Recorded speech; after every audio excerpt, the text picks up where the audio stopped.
The morning air is cold enough to cut. You stand at the edge of the encampment, watching the horizon the way your father taught you, not for what is there, but for what is moving. The steppe is never empty. It only pretends to be. And you learned a long time ago that the things pretending to be still are the things most worth watching. Your name travels faster than you do. That is saying something. You are Khutulun, daughter of Kaidu, niece of Kublai Khan, and the most feared wrestler on the Central Asian steppe. Not feared the way men fear other men, with a grudging nod and a careful distance. Fearing the way they fear something they cannot categorize, something that refuses to fit inside the story they have already written for it. You are 23 years old. You have never lost a match. And the men who ride into your father's camp to challenge you for your hand in marriage leave with nothing but their horses added to your herd and the particular silence of a man who cannot explain what just happened to him. There are over 10,000 horses in that herd now. You were not born into softness. Kaidu Khan does not produce soft things. He is one of the last great holdouts of the original Mongol vision, a man who never bowed to Kublai's silk-draped court in Khanbalik, who never traded the saddle for the throne room, who believes the empire was won on horseback and will only survive if it stays there. He raises you accordingly. By the time you are 8, you ride without thinking, the way other children breathe. By 12, you understand that riding is not the skill. Reading your opponent's balance before they commit to a direction, that is the skill. Wrestling teaches you the same thing the steppe teaches you. Everything telegraphs. You just have to learn the language. Your father watches you train with his commanders and says nothing for a long time. Then one afternoon he says, "Ride with us tomorrow." You ride with them for the next 15 years. You are not a curiosity in your father's army. You are not a symbol or a story they tell to frighten enemies, though you become that too. You are a functioning part of his military structure, a scout, a flanker, someone who understands how to move across terrain without being seen and how to appear at the exact moment your presence changes the calculation. Kaidu trusts very few people with his left flank. You are one of them. This is not given to you. You earn it the way everything in this world is earned, by proving repeatedly that you are worth the trust. The marriage competition is your idea, not because you do not want to be married, but because you understand something most women of your time are never permitted to understand. You have leverage, and leverage only exists if you use it correctly. Your father is one of the most powerful men alive. Your hand in marriage is a political instrument. The question is who gets to play it. You propose the terms yourself. Any man who wishes to marry you must wrestle you first. If he wins, you accept. If he loses, he surrenders 100 horses. Your father agrees, partly because he finds it amusing, and partly because he recognizes something in you that he does not quite have language for, a will that does not wait for permission. The first challenger arrives within a month. He is a prince from a neighboring territory, broad-shouldered, confident in the particular way of men who have never met their limit. He has heard the stories about you, but has decided, somewhere between hearing them and arriving here, that the stories are exaggerated.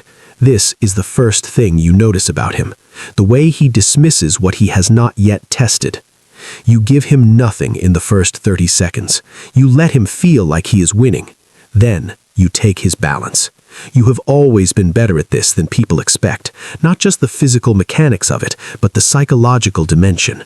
You understand that a man who thinks he is winning drops his guard in a very specific way. His confidence becomes a vulnerability. You have been waiting for exactly that moment, and when it arrives, you use it completely. He goes down hard. He does not ask for a rematch. They rarely do. There is something in the experience of losing to you that goes beyond wounded pride. It is closer to disorientation, like the rules of the world briefly stopped applying. You add his horses to your herd and think nothing more of it.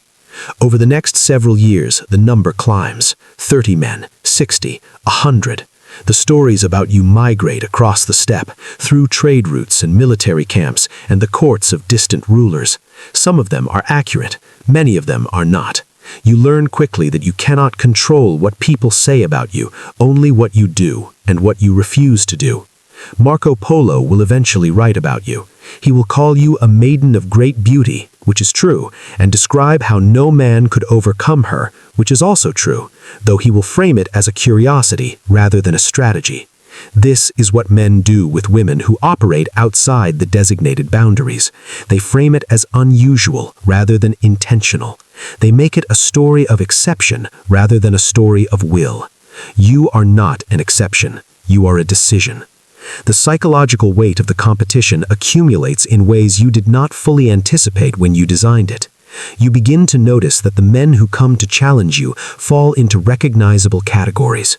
Some come for sport, genuinely believing they can win, and these are the easiest. Their confidence makes them predictable. Some come because losing to you publicly is still a form of proximity to power, and they calculate that the story of having tried is worth the cost of the horses. And then there is a third category, the smallest and most interesting one. Men who sense in some way they may not have words for that you are something worth understanding. These are the ones who look at you differently after the match, not with shame, with attention.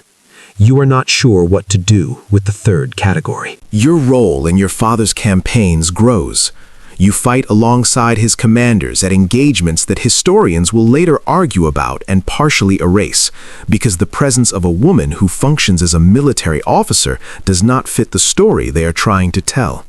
But the steppe does not care about stories. The steppe only cares about outcomes. You are present at the Battle of Herat.